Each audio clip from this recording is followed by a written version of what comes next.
Hello and welcome back to my summary of the 73rd Letter from a Producer Live. This video is basically looking over the minute amount of details that were given during this live letter and putting them into context. The 6.2 recap at the start is quite lengthy, however we'll cut down this as fast as possible to get to the 6.25 information that we were promised. The latter half of this is mostly interviews with the lead scenario writing team, and as a result of that I've not really talked about that too much. The recap of this obviously is in thanks to the subreddit of Final Fantasy XIV on their Discord with Aluna Minori and the rest of the team who translated this unofficially, so obviously bear in mind, take things with a pinch of salt, there might be some errors, but for the most part they're usually pretty good, so much love to them. Link in the description to the Discord. Firstly, with a recap of 6.2 then, they say that the patch overall was quite a success, aside from the wrong HP numbers set for the last turn of Savage, of which Yoshi P apologizes profusely for. They then wanted to talk about the introduction of Barbara Richie, our first trial in the new trial series as part of the new storyline to do with the Void, and the reason that they introduced her. Foxclon asks Yoshi P why was Barbara Richie hidden until the release of the patch, and what were the intentions for the appearance order of the Archfiends. Yoshi P says that we really want every player to enjoy the story, having the excitement when progressing through it, and figuring out things little by little. That's the main reason. Players, he says, will be thinking about who is next. It has to be this guy, right? And we keep them wondering this way. They then show a slide that says a hair-raising battle. And as always, Yoshi P says it will leave space for everyone to imagine how we bring characters from other Final Fantasy games, in this case Final Fantasy IV, to the world of Final Fantasy XIV. Foxclon asks him, how was the fight designed? We have a very fast-paced fight that hits you with mechanic after mechanic in a high tempo. Yoshi P says the recent fights focused a lot more on puzzle solving, so we did want to do a bit of a different direction with a more fast-paced execution-based style. The mechanic where you're tied within the circle with the hair, we had so much trouble designing that one. When I first played it, he says I wanted to leave that circle. I think that is the first thing most players will want to have tried, and then you get pulled back. It was difficult trying to make it clearer that you have to stay inside of that circle, he says. Next, they recap Abyssos in terms of success, and Foxclon asks, now on to Pandemonium. Players were excited about La Habrea returning, and that he even had voice lines during the fight. Yoshi P says we were able to touch upon most Asians until 6.0, apart from La Habrea, which had an early exit, but we felt like we wanted to dive a little deeper. I didn't even know they had voice lines for him until I playtested, he says. My initial reaction was, oh, we have extra voice lines for him? And the team just kind of responded, yeah, we just added them. For the fight in particular, we're always trying to stay within a tight budget, he says, but thanks to the recent success, we were able to add a bit more. Our development team has been improving and we are able to work with the arena a lot more. Savage released one week later, and as a result, a lot of people have been asking the community in the dev team if this is something they like. Foxclon says this was the first time we released a Savage tier a week later, apart from the expansion release, and feedback seems to have been very positive. Yoshi P says, yeah, thanks everyone for the cooperation there. I've been reading the forums a lot as well, and he also asks the chat on the live stream as well. Yoshi P says there was a concern about the new crafted gear not selling at all, but looking at the data, there are worlds that had way higher numbers of crafted gear being sold than ever before. We're in the stages of reviewing all of the data we've gathered about this, but we're leaning towards having Savage releases delayed going forward. So, end quote. In my opinion, that's a really good thing. It did offer people more time to prepare, and honestly, it doesn't really change things too drastically, in my opinion, especially for the world first. It makes it a little bit more of a standing point where people can catch up. At least in my opinion, you might differ. So talking about job adjustments and reflection to this, Foxclon says, we had a lot of feedback on the job adjustments and us explaining of them. Yoshibi says, we want to continue explaining our thoughts and what led to specific job adjustments. Some things have been taken out of context, and to clarify those better, we want to go into more detail here. The data we have might be different to the data players are looking at. Only number adjustments for jobs in 6.25 happened, and there will be a few more of those in 6.28.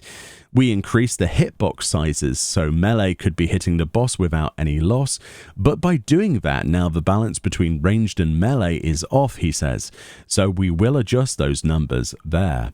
Action adjustments won't happen, however, until 6.3.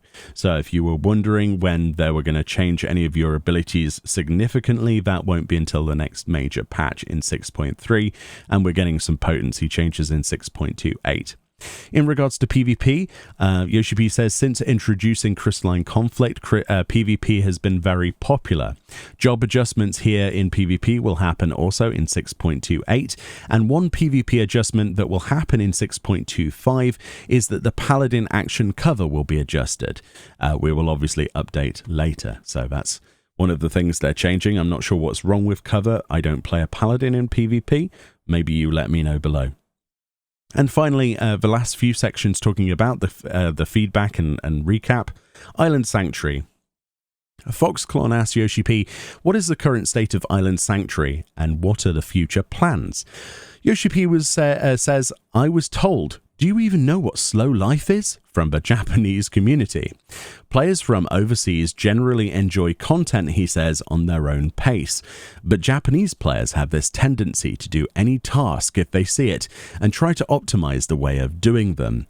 Players see an empty schedule in their workshop and they feel the need to fill it with something.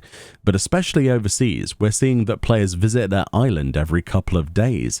There's also the feedback that players wanted to design their own islands more freely, he says, and have their individual islands stand out.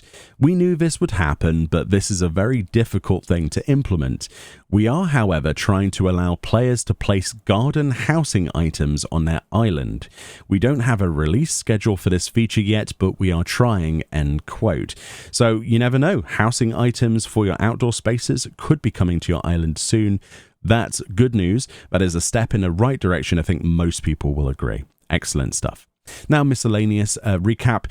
Yoshi-P says the trade-off for having fashion accessories the way they are right now is that other actions like emotes can't be executed at the same time because they use the same system memory. We're going to try and improve this, but it will take some time. That's a pretty good thing to be talking about because the one thing I have about the fashion accessories is you can't use them in combat, so maybe that could be changed. Who knows? Hopefully, fingers crossed. Foxclon says this patch brought about Titania-related weapons, the glowies. There was also a new challenge with these ones, ? Yoshi-P says, since introducing ultimate weapons, we have tried to have very flashy effects. Our gear design team has been stepping it up, and the quality of these effects for new weapons and gear has improved a lot. The issue, however, with us stepping it up, Yoshi-P says, the player feedback also steps up. Foxclon says, you raised the standard too much, he says. Yoshi-P says, now we have been asked to add an option to disable weapon and gear visual effects. It's not that simple, he says. I had a meeting yesterday about the graphic updates for 7.0. Those will allow us to go further with the designs, so we will keep on improving. But please keep providing feedback. Just be nice about it. Yoshi-P then says, I remember when players were happy that we were able to dye gear. Now everyone wants us to be able to dye only specific parts of the gear, end quote. Yeah, I mean, the gear palette sections for dyes are pretty bad, but default come with a lot of items, so I can totally understand that. So it would be nice to see a change of that in the future. Right, that ends the first bit with a recap. So 6.25 content. The first thing you need to know is that patch 6.25 releases on October the 18th, which is exactly around 10 days from now, depending on your time zone. This includes, obviously, Hildebrand, Relic Weapons, Omicron Tribe, the Variant Dungeons, and Criterion Dungeons. Now, Criterion, obviously the Savage options and hard versions of what the variant version is, basically a storyline. So they show 2 screenshots in this entirety of this live letter. The first of which is the Omicron settlement, presumably. So that's where the tribal quests will be related in Ultima Full, looking quite amazing. And also of this new glamour. There's no information of where this is from, but it's kind of like a secret agent sort of spy outfit. Yoshi P does comment spies, since there is this one spy family that's very popular lately, quote unquote. So obviously a relation to of that anime, basically. So that should please some people. It looks kind of cool. So, North American data center expansion. That has a date now of November the 1st. That's when it's scheduled. Yoshi P says we were finally able to finish the last steps for NADC expansion. This data center will be called Dynamis and has 4 new worlds: Halicarnassus, Maduin, Marilith, and Seraph. It's 4 new servers now, but we expect the player base to grow in 7.0. So it's just 4 for now. With this, new servers, obviously a new housing lottery comes for the housing. The housing lottery for those will begin on November the 5th, apparently. So if you are thinking of rolling on those servers, that's when you can get housing. Yoshi P says here, we're working on adding new housing plots, but we can't say much about that yet as we haven't finalized the schedule, end quote. So if you're thinking housing has huge limitations on how many there are, we are getting more plots confirmed. Excellent stuff. So part 2 then is basically the interview section with people in the company and their roles. Obviously, this features the scenario writer team full of very talented individuals, including the lead story designer, Daichi Hiroi, which I probably butchered the name of, who says, in the main storyline, I'm mainly responsible for the patches between the expansions. He's also responsible for apparently authoring almost all of the 100,000 plus characters worth of Japanese text implemented at the launch of the Gold Saucer. Yikes. There was also senior story designer Banri Oda there, and Banri says, recently I've been writing much less, but my responsibilities have shifted towards overviewing world building. They actually hold up the 3rd Encyclopedia Eorzea, so I'm very hyped for that, which appears to be making much of his time sunk into that. They say, we want to release the Japanese and English version of this at the same time, but translating is taking time. Sorry for the extra work, translation team. So that's going to be one heck of a book to read. I love the encyclopedias. They're fantastic. And then finally, Natsuko Ishikawa, the senior story designer. Recently, she worked on the 6.0 main story scenario, as well as the amazing tales from side stories, which I've loved personally. She says, I was responsible for the 6.0 MSQ. I've also written some side quests for 6.3 since it fit my field, quote unquote. So I guess that's a bit of a foreshadowing for 6.3. It's an interesting segment of the roles of a scenario team and goes on for quite a while, and it's filled with insight as to what it takes to be on their team with their many responsibilities. We're not going to dwell on this too much. It is filled largely with small tidbits of information and quite interesting trivia. So yeah, I'm going to refrain from detailing too much of that at this time, but the subreddit Discord has a full itinerary of that stuff. It is fascinating stuff, though, if you ever wanted a job in that field.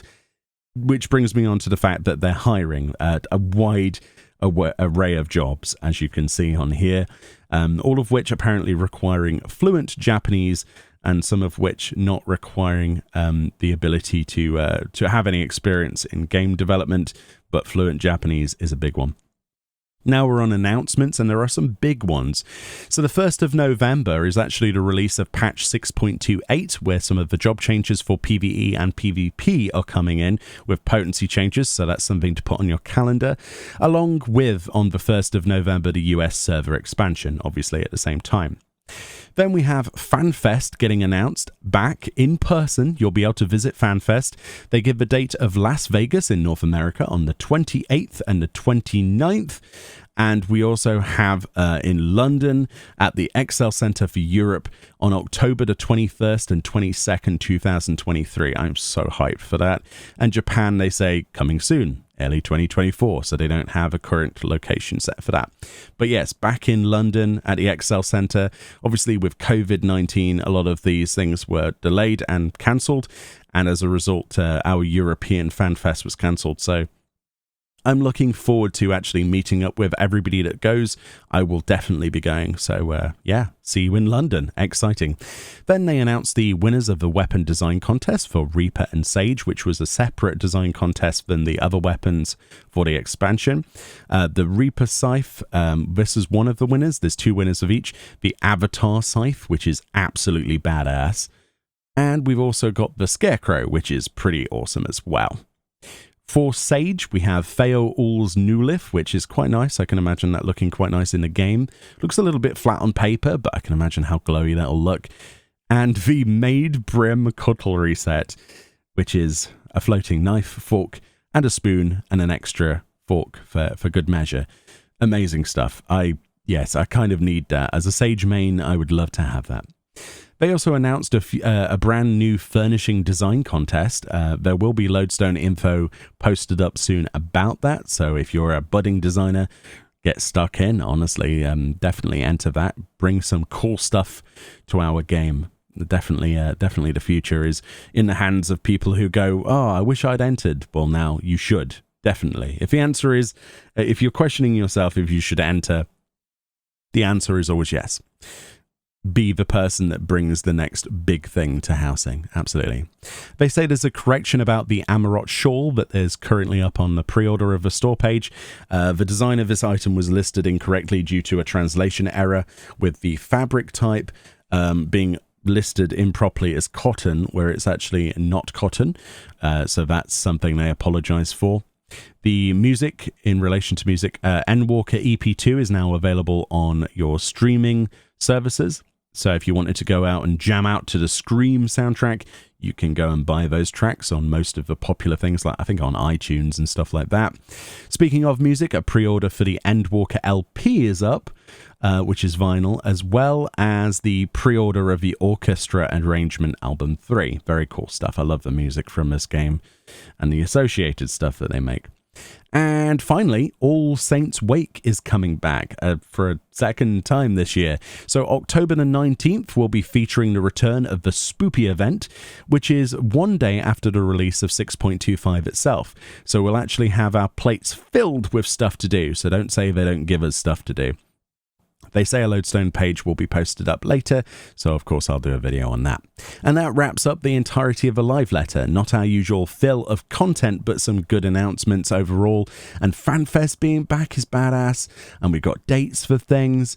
It was all right. It was not too bad, but what did we really expect from a 14-hour broadcast version? A lot of this stuff is condensed down because obviously they don't want to run into the other scheduled content. Anyway, much love. Obviously, check out the 14-hour broadcast. It's going on for, funnily enough, 14 hours, full of really cool stuff. We've got Soken on there. We've got quizzes.